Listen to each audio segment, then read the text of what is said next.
Ada yang minta ditemenin tidur. Duitnya gede. Hutangmu banyak, gajimu banyak dipotong. Nggak berkah hidup lu, bangsat.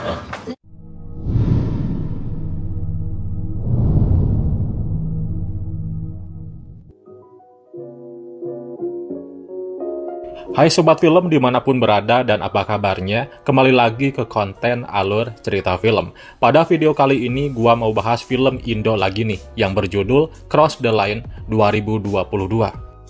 Menceritakan gadis muda yang berasal dari keluarga dengan ekonomi kurang mampu, yang memberanikan diri ikut bekerja di sebuah pelabuhan.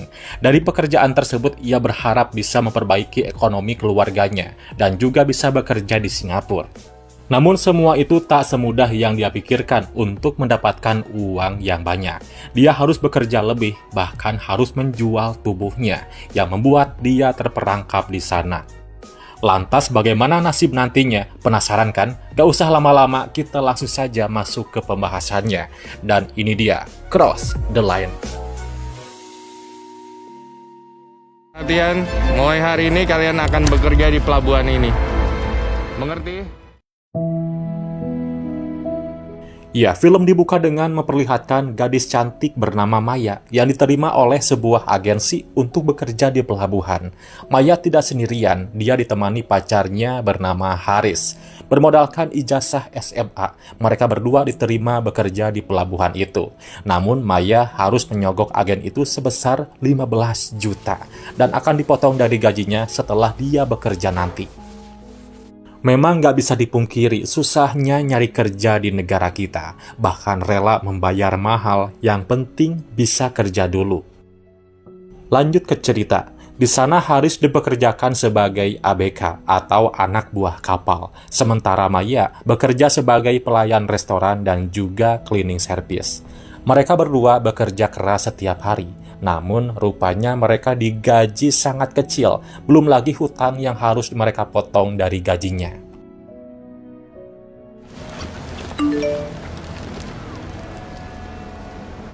Nah, setelah beberapa bulan bekerja di sana, Maya melihat langsung sisi gelap bekerja di dalam kapal. Maya saat sedang bersih-bersih, tak sengaja melihat ada tamu yang sedang bercocok tanam dengan wanita penghibur. Namun di situ Maya diam saja dan pura-pura nggak melihat. Tak lama kemudian, wanita penghibur itu mengajak Maya ngobrol. Ya, sebut saja wanita itu Mawar. Dia memberi saran ke Maya, kalau Maya kerja hanya sebagai pelayan, mana akan bisa kaya-kaya. Melihat Maya, si Mawar jadi teringat pengalaman dirinya dulu, yang katanya dia sempat tergiur sama pekerjaan yang gajinya gede, namun faktanya gajinya kecil. Mbak Mawar juga dulu punya hutang. Sekian lama dirinya cuma jadi babu kapal yang gajinya kecil. Dia hanya bisa gali lobang tutup lobang. Ya ujungnya Mawar sekarang jadi jual lobang. Hidup gua gali lobang, tutup lobang. Ujung-ujungnya juga gua jualan lobang. Si Mawar ini memberi saran kalau Maya pengen punya uang yang banyak, maka jualah bodimu. Tapi di sini Maya tidak begitu menggubris perkataan si Mawar dan melanjutkan pekerjaannya. Di sisi lain, Haris sekarang ditempatkan di bagian pengecekan truk angkutan. Sebelum mobil itu masuk ke kapal, di situ ada yang aneh. Saat Haris memeriksa truk yang berwarna merah, si supir itu malah memberikan kode yang dia tidak mengerti sama sekali. Haris pun bingung dan mencoba mengecek apa isi dalam truk merah tersebut. Jam tangan Mas Sony. Maksudnya? Namun sebelum sempat mengecek, rekannya melarang Haris untuk memeriksa truk merah itu. Kemudian rekannya mengambil alih dan memperbolehkan truk merah itu lewat tanpa ada pemeriksaan. Di situ Haris yang masih anak baru cuman bisa diam aja. Setelah dari situ Haris pun kembali ke kamarnya. Ya, Haris dan Maya tinggal bersama di sebuah kamar yang ada di kapal. Disitulah Maya mulai ngeluh dan mulai menagih janji si Haris ini. Dia bertanya ke Haris kapan mereka bisa pergi ke Singapura. Seperti janji yang pernah dia bilang dulu. Dia merasa cuma diperbudak aja di sini, malah hidupnya makin susah. Tapi di sini Haris mencoba menenangkan Maya dan menyuruh Maya untuk tetap bersabar. Haris masih yakin bisa meraih mimpi mereka untuk bekerja di luar negeri.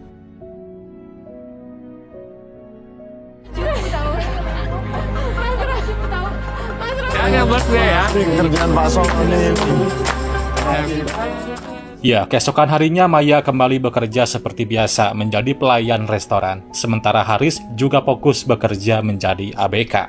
Hingga sampailah di suatu malam terlihat teman-teman Maya yang lain menemani para tamu yang sedang minum-minum. Namun Maya tidak mau seperti mereka. Dia menolak lelaki hidung belang yang ingin mendekatinya. Keesokan paginya seperti biasa, Haris bersiap-siap untuk berangkat kerja. Namun sebelum kerja, Haris sempat melihat Maya dan kepikiran untuk mencoba pemanasan dulu sekali mah sebelum berangkat kerja.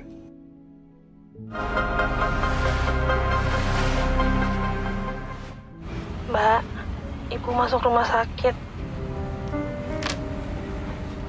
Ya, singkat cerita, Maya mendapatkan kabar buruk. Dia mendapat kabar kalau ibunya sekarang masuk rumah sakit dan butuh biaya untuk pengobatan.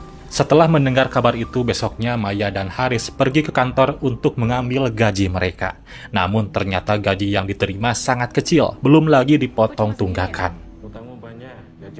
Lantas Maya pun kesal dan marah-marah di situ, apalagi dia butuh uang kali ini untuk pengobatan ibunya. Tapi apa boleh buat, itu udah aturan perusahaan. Karena kasihan, Haris pun memberikan sebagian gajinya ke Maya untuk membantu pengobatan ibunya. Tapi di sini Maya malah lebih kesal kepada Haris karena Haris juga ternyata butuh uang untuk sekolahin adiknya. Mereka pun lanjut bekerja. Di sana Maya yang sedang bersih-bersih seperti biasa, di situ tak sengaja dia melihat rekannya masuk ke kamar tamu untuk memberikan pelayanan plus-plus. Wah, Maya pun mulai kepikiran, apa dia harus seperti itu juga untuk mendapatkan uang yang banyak, biar dia bisa membiayai pengobatan ibunya. Di sisi lain, Haris dipanggil rekannya. Dia diperingatkan untuk jangan memeriksa truk berwarna merah, sedangkan truk yang lain boleh diperiksa oleh Haris. Ia nurut aja, meski dia sadar pasti ada sesuatu yang disembunyikan. Sementara Maya dan temannya memberikan tarian untuk tamu yang sedang ulang tahun. Setelah dari situ, Maya mengobrol dengan temannya yang bernama Ria. Maya cerita sana-sini, lantas mendengar hal itu Ria menawarkan, "Kenapa lu gak jual bodinya aja, Mai? Karena cuannya banyak, makan enak lagi." Lantas Maya pun mulai terpengaruh, tambah lagi dia memang lagi butuh duit ya kan. Udah tuh Maya pun setuju dan dia ikut menemani tamu-tamu itu minum sampai mabok. Wah, namun tak disangka Haris kebetulan lewat ke situ. Dia pun emosi melihat Maya yang lagi minum diraba-raba oleh pria hidung belang dan langsung kasih hadiah pukulan kepada pria tersebut.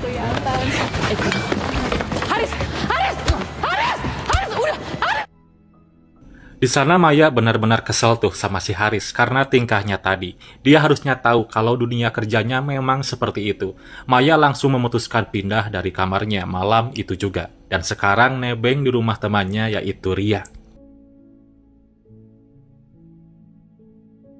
Ya, keesokannya Maya dipanggil lagi oleh Mbak Mawar, yang kali ini Maya dapat tawaran lagi untuk jual body, biar dia bisa cepat dapat uang. Tapi di situ lagi-lagi Maya masih menolak tawaran dari si Mawar ini. Di sisi lain, Haris mulai mempelajari cara licik temannya yang selalu mendapatkan suap. Dia yakin temannya itu dapat uang dari seorang mafia. Ini orangnya, agar membiarkan truk merah itu lewat tanpa diperiksa. Di situ Haris melihat temannya ini meminta tambahan uang dari bosnya.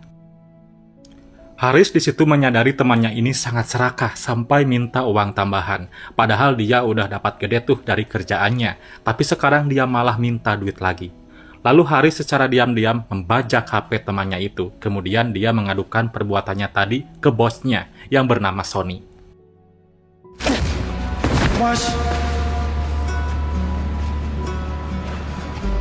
Haris melakukan itu karena ingin menggantikan posisinya jadi kepala pemeriksa angkutan. Haris terpaksa melakukan itu untuk mendapatkan uang lebih besar lagi demi membantu Maya.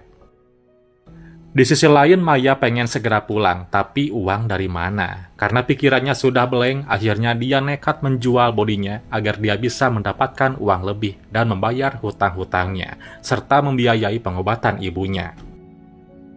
Ya, dia pun harus terjerumus dalam dunia seperti ini. Maya pun dipertemukan dengan Sony yang merupakan mafia dan mucikari di pelabuhan ini. Nah, rupanya si Sony inilah yang memasarkan Maya ke klien-kliennya guys. Sementara Haris sekarang ditunjuk jadi orang kepercayaan Sony untuk mengamankan angkutan dan membiarkan truk merah miliknya tetap lewat. Haris pun akan dibayar 20 juta setiap pengiriman dan akan ditambah lagi uangnya kalau kerjaannya beres.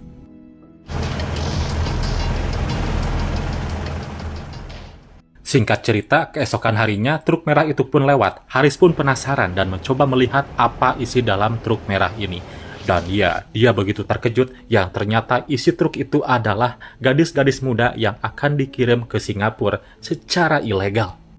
Oh, ternyata Sony juga bergelut di bidang human trafficking. Lah, betul-betul mafia kelas kakap ini. Ya, karena si Haris butuh uang, dia pun membiarkan truk merah itu untuk lewat begitu saja. Lalu Haris diam-diam datang ke kafe tempat Maya bekerja, dan begitu terpukul hatinya Haris, dia melihat sendiri Maya dibungkus oleh seorang pria. Cowok mana yang gak sakit melihat pacarnya sendiri diicip-icip oleh orang lain. Haris pun galau, tapi dia tak bisa melakukan apapun.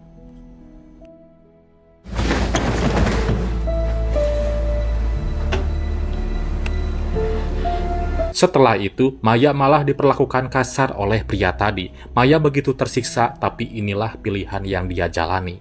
Haris yang tetap sabar mengumpulkan uangnya untuk menolong Maya. Sementara Maya setiap malam melayani pria-pria hidung belang.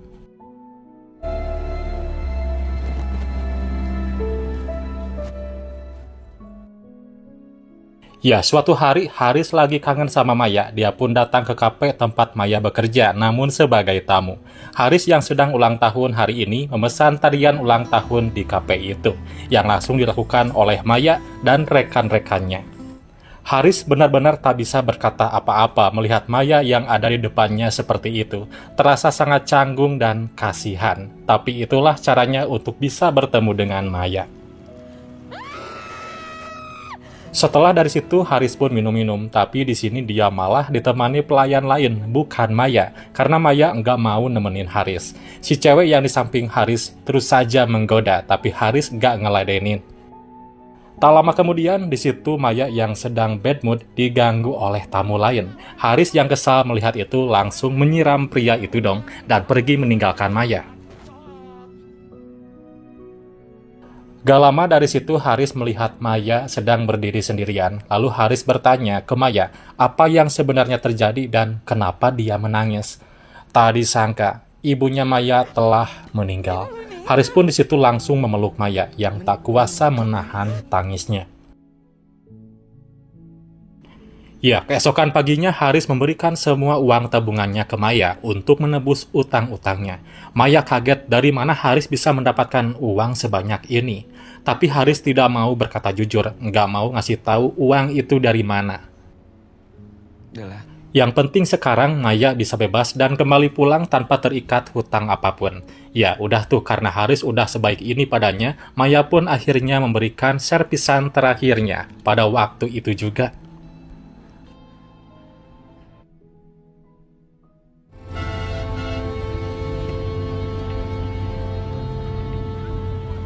Nah, pada siang harinya Maya pun lanjut pergi ke kantor dan membayar semua hutang-hutangnya. Tak lama kemudian, Mbak Mawar datang lagi menghampiri Maya. Di situ Mawar tahu sekarang Maya udah bebas dari hutang. Jadi Mbak Mawar menawarkan jika Maya masih mau kerja di Singapura, dia siap untuk membantunya. Daripada pulang kampung?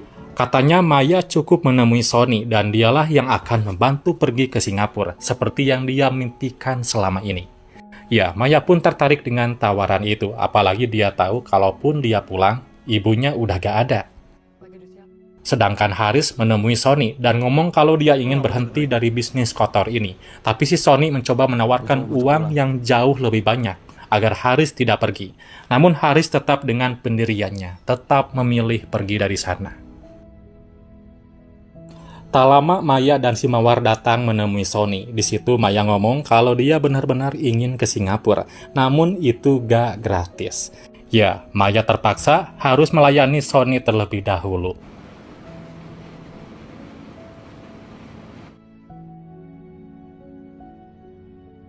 Beberapa hari pun berlalu, Haris kepikiran terus dengan Maya. Kemudian dia pun datang ke kafe tempat Maya bekerja, tapi ternyata Maya udah lama berhenti dari situ.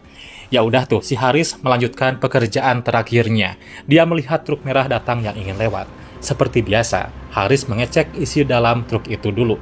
Dan alangkah kagetnya, dia melihat Maya ada di dalam truk merah tersebut.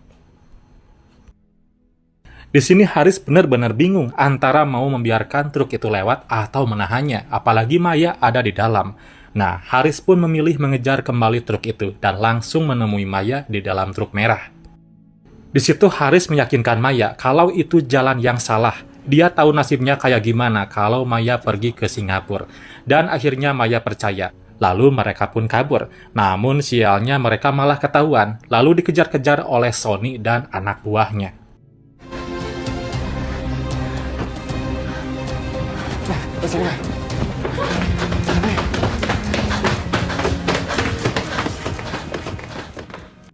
Mereka berdua kemudian bersembunyi. Maya sangat kaget saat tahu kerjaan Haris membantu bisnis seorang mafia. Haris mengakui kalau semua yang dia lakukan bukan untuk dirinya, melainkan untuk Maya. Tak lama kemudian mereka malah ketahuan dan dikejar-kejar lagi. Setelah berlari ke sana kemari, akhirnya Haris pun harus tertangkap oleh Sony, lalu dihajar habis-habisan. Di situ Maya tak bisa berbuat apa-apa, sangat ketakutan melihat kondisi Haris sudah babak belur.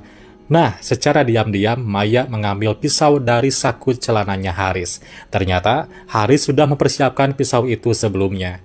Sony pun tidak menyadari hal itu, lalu inilah yang terjadi.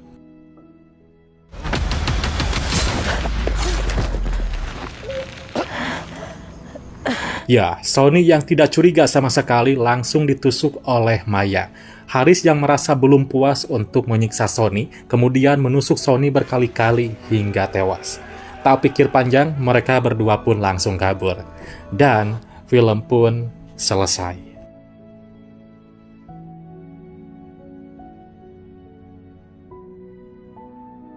Setelah menonton film ini, banyak pelajaran yang bisa kita ambil, seperti semangat bekerja, gak ngeluh, dan cari pekerjaan sesuai dengan skill kalian. Jangan terburu-buru kegiur sama gaji yang gede, takutnya ya kan penipuan. Soalnya masih banyak guys, dan yang penting selalu sharing ke teman-teman kalian. Jadi itulah alur cerita film Cross the Line. Terima kasih sudah menonton, dan nantikan cerita film berikutnya. Bye-bye.